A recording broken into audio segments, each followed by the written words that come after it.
Bienvenidos al podcast Palabra Viva, Comunidad Cristiana.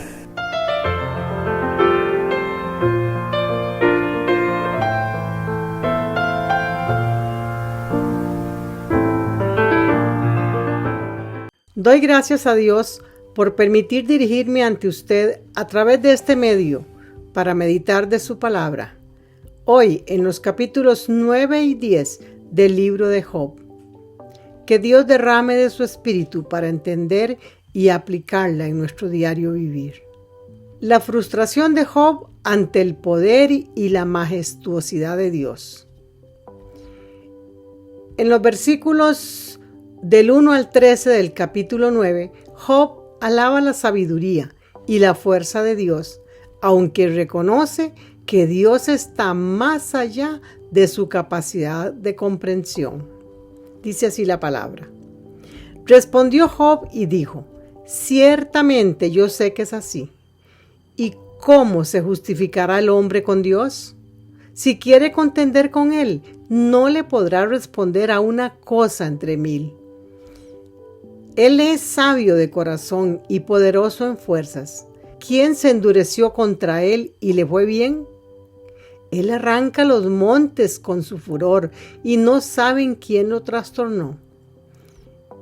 Él remueve la tierra de su lugar y hace temblar sus columnas. Él manda el sol y no sale, y sella las estrellas. Él solo extendió los cielos y anda sobre las olas del mar. E hizo la Osa, el Orión y las Pléyades, y los lugares secretos del sur. Él hace grandes cosas e incomprensibles, y maravillosas sin número. He aquí que Él pasará delante de mí, y yo no lo veré. Pasará y no le entenderé. He aquí arrebatará. ¿Quién le hará restituir? ¿Quién le dirá: ¿qué haces? Dios no volverá atrás su ira, y debajo de él se abaten los que ayudan a los soberbios. La respuesta de Job para Bildad, su amigo, parece mucho más elegante que las duras palabras que Bildad tuvo para Job en el capítulo anterior. Comenzó estando de acuerdo con la premisa general de su amigo, que es que Dios recompensa a los justos y corrige o juzga a los pecadores. Job evidentemente sufría más de lo normal.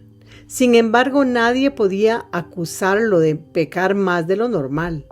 Si Job no era justo delante de Dios, entonces, ¿cómo podría serlo cualquier hombre? Es importante para nosotros entender que la Biblia habla de la rectitud humana en dos sentidos. Un hombre puede ser justo en un sentido relativo, donde uno puede ser apropiadamente considerado justo entre los hombres, pero no precisamente ante Dios. Job entendía que el hombre no podía debatir con Dios o exigirle respuestas. Tristemente, este se convertirá en el pecado básico de Job en la historia, el pecado del cual se arrepintió en el último capítulo del libro. Job estaba de acuerdo con la premisa básica de sus amigos, que uno nunca es bendecido por endurecerse contra Dios. Sin embargo, no pensaba que este principio aplicaba para él en esta situación, porque él sabía en su corazón que no se había endurecido contra Dios. Y consideraba y reconocía las grandes obras de Dios en el universo y cómo mostraban la majestuosidad y poder de Dios. Pero sin embargo, este entendimiento de la grandeza y poder de Dios no le consolaba. Es interesante poder captar el paralelismo que existe entre este libro y la vida de Jesús. Analicemos solo algunos aspectos. Leemos que Dios anda sobre las olas del mar en estos primeros versículos de este capítulo. En la vida de Jesús analizamos que Jesús caminó sobre el agua. Leemos que Dios hizo la Osa, el Orión y las demás estrellas. Y también en la vida de Jesús fue una estrella la que anunció el nacimiento de Jesús. Leemos que Dios hace cosas grandes e incomprensibles y maravillosas sin número. Y Jesús también hizo incontables milagros y cosas grandes. Leemos que nadie le puede decir a Dios qué haces. Y en la vida de Jesús también sucedió que nadie se atrevía a hacerle más preguntas, dice en Marcos capítulo 12. Job se pregunta cómo responderle a Dios tan poderoso. Leo del 14 al 20. ¿Cuánto menos le responderé yo, dice Job, y hablaré con él palabras escogidas? Aunque fuese yo justo, no respondería. Antes habría de rogar a mi juez. Si yo le invocara y él me respondiese, aún no creeré que haya escuchado mi voz, porque me ha quebrantado con tempestad y ha aumentado mis heridas sin causa. No me ha concedido que tome aliento, sino que me ha llenado de amarguras.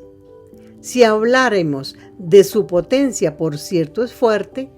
Si de juicio, ¿quién me emplazará? Si yo me justificare, me condenaría mi boca. Y si me dijere perfecto, esto me haría aún más inicuo. El problema de Job es claro. Él entendía que Dios es justo y poderoso. Lo que no podía entender es cómo Dios usará esta justicia o poder para ayudarle a su favor.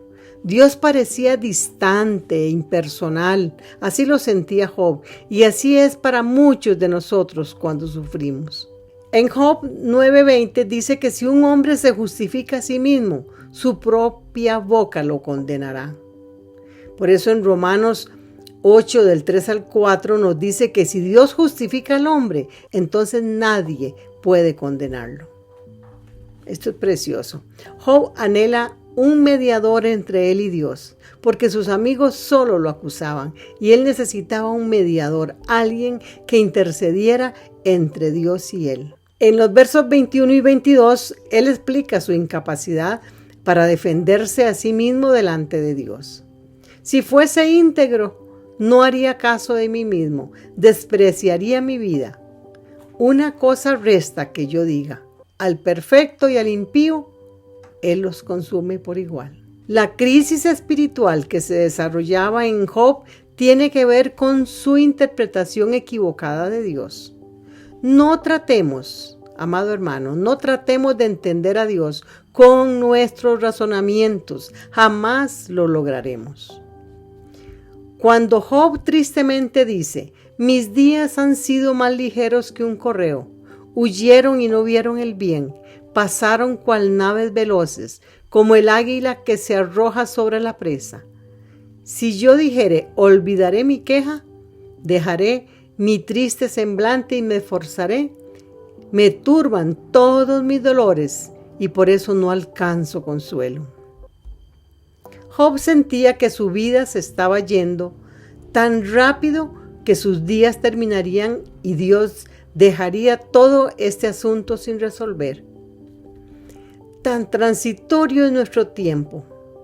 Claro, por lo tanto, redímalo, vívelo intensamente, pero sin soltarte de la mano de Dios. La experiencia de Job le decía que algunas veces Dios destruye al inocente sin ninguna razón. Nosotros, que tenemos el privilegio de ver este drama desde la perspectiva divina, sabemos que Job era inocente y que Dios sí tenía una razón más allá del alcance y de la comprensión de Job. Cuando el Espíritu Santo convence a un hombre de pecado, las palabras de Job no son tan fuertes. Mis propias ropas me aborrecen, decía Job. Tal vez usted alguna vez haya aborrecido sus ropas porque estaban muy sucias, que se avergonzaban de que lo que vieran en ellas, pero usted debe estar realmente sucio para que sus ropas se sientan avergonzadas de estar sobre usted. Esto es lo que siente él que está convencido de su pecado, que él es tan repugnante que hasta sus mismas ropas se avergüenzan de él. El verdadero arrepentimiento nos hace sentirnos así delante de Dios. Job necesita alguien que resolviera las diferencias entre él y Dios. Y no lo lograron sus amigos. Su antiguo sistema de creencias no permitía que así fuese. Tampoco lo hacía su experiencia ni el consejo de sus amigos. Al conocer esta necesidad, Dios mandó al único mediador entre Él y nosotros, a Jesucristo, para poder ser justificados y tener acceso al trono de la gracia.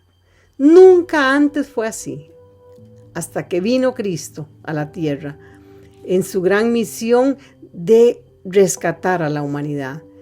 Ni habrá otro camino de salvación y justificación, como nos lo expresa en 1 Timoteo 2:5. Lo que Job anhelaba es cumplido en Jesús.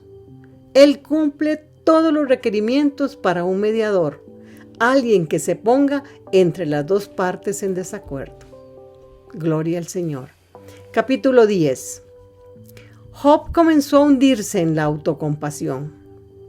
Cuando nos enfrentamos a una aflicción desconcertante, nuestro dolor nos induce a la autocompasión. En este punto, estamos a un solo paso de sentirnos extremadamente justos y buenos. Y es ahí donde mantenemos un registro de todas las injusticias de la vida y decimos: mira lo que me sucedió, qué injusticia. Podemos sentirnos con deseo de culpar, inclusive hasta Dios. Todo el mundo es culpable, menos nosotros. Recuerde que las pruebas de la vida, ya sean permitidas o enviadas por Dios, pueden ser los medios para desarrollarnos y refinarnos. Si de algo estaba Job seguro, era de que todo su ser era obra de sus manos. Leo para ustedes el verso 8 y 9. Tú me formaste con tus propias manos y ahora me quieres destruir. Recuerda que me hiciste de barro. ¿Vas ahora a convertirme otra vez en polvo? Me revestiste de carne y de piel y entrelazaste mis huesos y tendones. Me diste vida, me brindaste amor y con tus cuidados me has mantenido con vida. Y ahora, en el 13 y 14, la frustración de Job llega a la falsa conclusión de que Dios buscaba atraparlo. Las conjeturas erróneas nos llevan a conclusiones erróneas. No deberíamos usar nuestras experiencias limitadas para llegar a conclusiones acerca de la vida en general y de la obra de Dios. Si se encuentra dudando de Dios, recuerde que usted no tiene acceso a todos los hechos, usted ni yo. La verdad es que Dios solo quiere lo mejor para nuestra vida.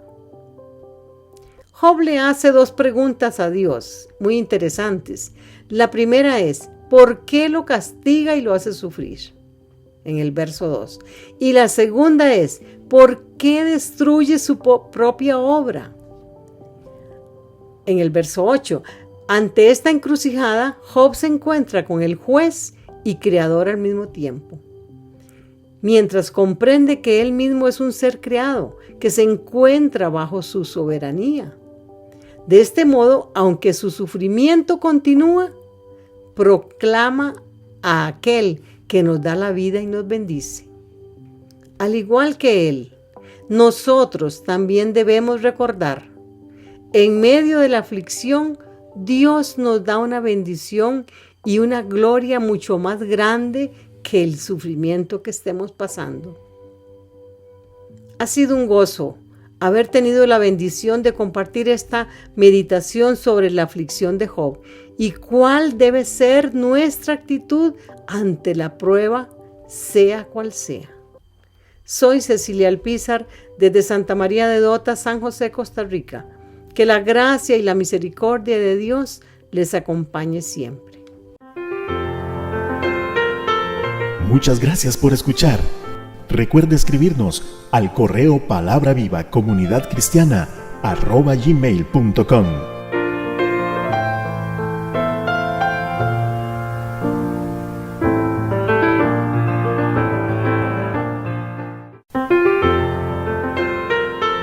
Palabra Viva, Comunidad Cristiana. Todos los derechos reservados.